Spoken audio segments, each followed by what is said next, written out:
एक लाहौर में भाषण दिया था, एक कत्ल खाना खोला था अंग्रेजों की सरकार ने। अंग्रेजों की सरकार ने भारत में 250 साल के शासन में 350 कत्ल खाने खोले थे। सबसे पहला कत्ल खाना उन्होंने कलकत्ता में खोला था। रॉबर्ट क्लाइव नाम का एक अंग्रेज था। 1757 में जब उसने कलकत्ता को जीत लिया, तथाकथित रूप से जीत लिया, युद्ध के मैदान में नहीं, चालाकी के साथ, वो कहानी आप सब जानते हैं। सिराजुद्दौला उस समय बंगाल का राजा था और रॉबर्ट क्लाइव को लंदन से भेजा गया था कि सिराजुद्दौला को पराजित करना है और बंगाल में अपने राज्य की स्थापना करनी, अंग्रेजी राज्य की। अब मुश्किल यह थी कि सिराजुद्दौला के पास 18,000 सैनिक थे, रॉबर्ट क्लाइव के पास मुश्किल से 300 सैनिक थे। 300 सैनिक 18,000 का मुकाबला नहीं कर सकते, ये रॉबर्ट क्लाइव जानता था। तो उसने क्या किया, सिराजुद्दौला की सेना में अपने कुछ एजेंट भेज दिए और उनसे कहा कि तुम पता करो कौन इसमें गद्दार है जो भारत से विद्रोह कर सकता है। सिराजुद्दौला के एजेंटों ने पूरी आर्मी में घूम के पता कर लिया कि सिराजुद्दौला का सेनापति ही है जो गद्दारी करने को तैयार है। अब किसी राजा का सेनापति जब राजा से और राज्य से गद्दारी करने को तैयार हो तो खतरनाक होता है। मीर जाफर नाम का एक सेनापति हुआ करता था सिराजुद्दौला का। उसने ईस्ट इंडिया कंपनी और रॉबर्ट क्लाइव से एक समझौता कर लिया। समझौता यह कि हम युद्ध लड़ेंगे लेकिन नकली, असली युद्ध नहीं लड़ेंगे। सिराजुद्दौला को लगेगा कि यह असली युद्ध हो रहा है, लेकिन हम नकली युद्ध लड़ेंगे और युद्ध शुरू होने के 10 मिनट के बाद मैं माने मीर जाफर अपने सैनिकों के साथ रॉबर्ट क्लाइव के सामने आत्मसमर्पण कर दूंगा। रॉबर्ट क्लाइव युद्ध में जीतने की घोषणा कर देगा। बाद में हम दोनों मिलकर सिराजुद्दौला को मार डालेंगे और समझौते के मुताबिक मीर जाफर को बंगाल का राजा बना दिया जाएगा। तो प्लासी के मैदान में जो हम इतिहास में पढ़ते आए हैं कि बड़ा भारी युद्ध हुआ, कोई युद्ध नहीं हुआ, वहां नकली युद्ध हुआ। 20 मिनट में फैसला हो गया। भारत की ओर से लड़ने वाले सिराजुद्दौला की सेना का सेनापति अंग्रेजों से जाकर मिल गया। 20 मिनट में अंग्रेजों ने घोषणा कर दी कि हम युद्ध जीत गए और बाद में वो सारे सैनिक जो भारत के थे लेकिन अंग्रेजों से मिल गए, उन्होंने जाकर सिराजुद्दौला की हत्या कर दी, मीर जाफर को बंगाल का राजा बना दिया। बाद में रॉबर्ट क्लाइव ने मीर जाफर की हत्या कर दी, मीर कासिम को राजा बना दिया। बाद में मीर कासिम की हत्या कर दी और रॉबर्ट क्लाइव बंगाल का राजा बन गया। बंगाल का राजा बनने के बाद रॉबर्ट क्लाइव ने सबसे पहला कत्ल खाना शुरू किया और उस कत्ल खाने में रोज की लगभग 30 से 35 हजार गाय काटी जाती थी। अब वो कत्ल खाने का साइज कितना बड़ा रहा होगा आप इसकी कल्पना कर सकते हैं, क्योंकि उस जमाने में मशीन से नहीं काटी जाती थी गाय, उस जमाने में हाथ से काटी जाती थी। तो आप कल्पना करिए, एक कसाई एक दिन में 10 घंटे काम करे तो 3-4 से ज्यादा गाय नहीं काट सकता। इसका माने 32,000 गायों को काटने के लिए कितने कसाई रहे होंगे। अंग्रेजों ने उन सबको नौकरी पर रखा था और अंग्रेजों को गाय का मांस खाना है, इसलिए वो कत्ल खाना शुरू किया गया था और उस कत्ल खाने में गाय का मांस उत्पन्न होकर अंग्रेजों के सैनिकों को उपलब्ध कराया जाता था। बंगाल में, कलकत्ता में उस समय अंग्रेजों के लगभग 50,000 सैनिकों की सेना के प्रमुख अधिकारी रहते थे। पूरे भारत में अंग्रेजों की कुल आर्मी 50,000 थी। उनके प्रमुख अधिकारी सब कलकत्ता में रहते थे, क्योंकि कलकत्ता उस समय भारत की राजधानी थी।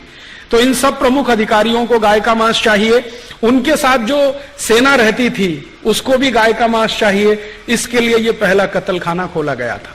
बाद में क्या हुआ, धीरे धीरे अंग्रेजों की सेना के हर स्थान के सैनिकों को गाय के मांस की मांग होने लगी, तो अंग्रेजों ने जहां जहां भी सेना थी वहीं वहीं कत्ल खाने खुलवा दिए। अगर आप भारत के कत्ल खानों का इतिहास ध्यान से समझें तो जहां जहां भी कैंटोनमेंट हैं, मिलिट्री कैंट हैं, वहां सब जगह कत्ल खाने हैं। उदाहरण के लिए पूर्वी भारत में सबसे बड़ा मिलिट्री कैंट है कलकत्ता में, सबसे बड़ा कत्ल खाना कलकत्ता में। उसके बाद पूर्वी भारत में ही एक दूसरा बड़ा कैंट है बैरकपुर में, दूसरा बहुत बड़ा कत्ल खाना बैरकपुर में। तीसरा है पटना में, तो कत्ल खाना पटना में। ऐसे ही अगर उत्तर भारत में जाएं तो बहुत बड़ा मिलिट्री कैंट है मेरठ में और बहुत बड़ा कत्ल खाना है मेरठ में। ऐसे ही अगर और थोड़ा आगे बढ़ें तो बहुत बड़ा मिलिट्री कैंट है रुड़की में, हरिद्वार के पास कत्ल खाना है रुड़की में।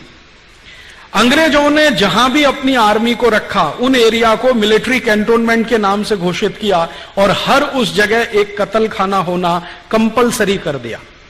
एक तो यह किया, एक और बहुत दुर्भाग्यपूर्ण दूसरा काम किया इन अंग्रेजों ने इस देश में जहां भी अंग्रेजों की आर्मी रहेगी वहां एक कत्ल खाना रहेगा और कम से कम एक वैश्याघर होगा। यह भी उन्होंने नियम बनाया। कम से कम एक वैश्याघर होगा, चकला घर होगा, जिसको रेड लाइट एरिया आज की सभ्य भाषा में हम कहते हैं। अगर आप ध्यान देंगे तो जहां भी मिलिट्री कैंट है सब जगह रेड लाइट एरिया है। मुंबई में अंग्रेजों की आर्मी रहती थी, बहुत बड़ा रेड लाइट एरिया मुंबई में। कलकत्ता में अंग्रेजों की आर्मी रहती थी, बहुत बड़ा रेड लाइट एरिया कलकत्ता में। मेरठ में अंग्रेजों की आर्मी, बहुत बड़ा रेड लाइट एरिया मेरठ में। और अंग्रेजों का तर्क क्या था? वो ये कहते हैं कि हमारे सैनिक महीनों महीनों अपने घरों से दूर लंदन से आकर यहां रहते हैं, उनको अपनी शारीरिक भूख मिटाने के लिए इसकी जरूरत है, इसलिए वैश्यावृत्ति को ऑर्गेनाइज्ड लेवल पर ट्रेड के रूप में एस्टेब्लिश कर दिया। मैंने हिंदुस्तान के इस वैश्यावृत्ति के इतिहास पर थोड़ा काम शुरू किया है पिछले कुछ वर्षों से कि आखिरकार ये ऑर्गेनाइज्ड लेवल पर प्रोस्टिट्यूशन कब से आया इस देश में। क्योंकि हम इतिहास में पढ़ते हैं तो गणिकाएं हुआ करती थी, कोई वैश्या नहीं होती थी इस देश में। गणिका में और वैश्या में जमीन आसमान का अंतर होता है। गणिका कौन होती है? जो ईश्वर के लिए नृत्य करती है और ईश्वर के ध्यान में ही मग्न रहती है। किसी आदमी के लिए नृत्य नहीं करती है, परिवार के लिए नहीं करती है, किसी भक्त के लिए नहीं, ईश्वर के लिए करती है। तो गणिकाएं तो बहुत थी इस देश में, वैश्याएं नहीं हुआ करती थी। वैश्याओं को ऑर्गेनाइज तरीके से हिंदुस्तान में लाकर स्थापित करने का काम अंग्रेजों ने किया। एक तो कत्ल खाने खुलवा गए, दूसरे वैश्याघर खुलवा गए। गांधी जी को इन दोनों से ही नफरत थी और गांधी जी बार बार अपने व्याख्यानों में बार बार कहते थे कि एक दिन के लिए मैं भी भारत का राजा अगर बन गया, एक दिन के लिए, तो कलम की नोक से ये सब काम एक दिन में कर दूं। पहला काम कत्ल खाने बंद करा दूं, दूसरे काम ये वैश्याघर बंद करा दूं, तीसरे काम भारत में शराबबंदी करा दूं, चौथे काम ऐसी लिस्ट बना रखी थी उन्होंने। लेकिन उस लिस्ट में शुरू में ये 3 काम थे। कत्ल खाने बंद करना सबसे पहला, दूसरा वैश्याघर बंद करना, तीसरा ये जो जगह जगह अंग्रेजों ने शुरू किया था तमाशा शराब का, और जगह जगह पब्लिकली शराब पीना और लोगों के सामने उसका डिमॉन्स्ट्रेशन करना, ये बंद करा। लेकिन दुर्भाग्य इस देश का यह रहा कि गांधी जी की एक भी इच्छा पूरी नहीं हुई। अंग्रेज गए, उन्होंने जो कत्ल खाने खोले थे वो अंग्रेजों के जाने के बाद और बढ़े।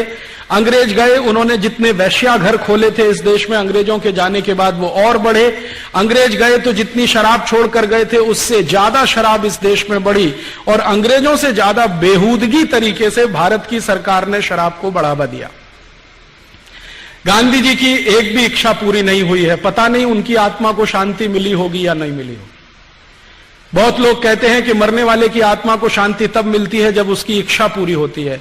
यहां तो एक भी इच्छा पूरी होती हुई नहीं दिखाई देती। लेकिन हर साल इस देश में 2 अक्टूबर मनाया जाता है। हर साल इस देश में 2 अक्टूबर आता है। सरकारी अधिकारी, प्रधानमंत्री से लेकर राष्ट्रपति, राष्ट्रपति से लेकर राज्यपाल, मुख्यमंत्री, तमाम मंत्री गांधी जी की समाधि पर जाते हैं, कुछ फूल चढ़ाते हैं।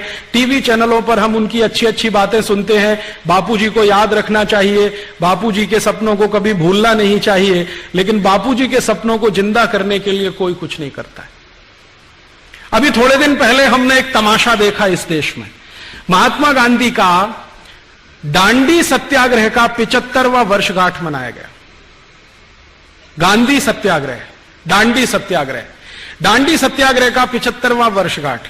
1930 में महात्मा गांधी ने दांडी सत्याग्रह किया था अंग्रेजों की सरकार के नमक के टैक्स कानून को वापस कराने के लिए। उस सत्याग्रह में गांधी जी साबरमती आश्रम से निकले थे अपने 78 कार्यकर्ताओं के साथ, और जब समुद्र के किनारे पहुंचे दांडी पर तो 1 कोटि से ज्यादा लोग उनके पीछे थे और उन्होंने नमक कानून तोड़ा था। अंग्रेजों की सरकार ने भारत के नमक पर टैक्स लगा दिया था, अंग्रेजी नमक को टैक्स फ्री कर दिया था। इस काले कानून के खिलाफ गांधी जी निकले थे और संकल्प लेकर निकले थे कि जब तक अंग्रेज भारत से नहीं चले जाते मैं साबरमती आश्रम में वापस नहीं आऊंगा। उनकी पत्नी के द्वारा पूछने पर श्रीमती कस्तूरबा जी ने पूछा कि आप ये क्या कह रहे हैं, अंग्रेज अभी जाने वाले हैं क्या? तो गांधी जी ने और खराब शब्दों में कहा कि मैं कुत्ते की मौत मरना पसंद करूंगा, पक्षियों की मौत मरना पसंद करूंगा, लेकिन साबरमती आश्रम में वापस नहीं आऊंगा जब तक अंग्रेज भारत से नहीं जाते।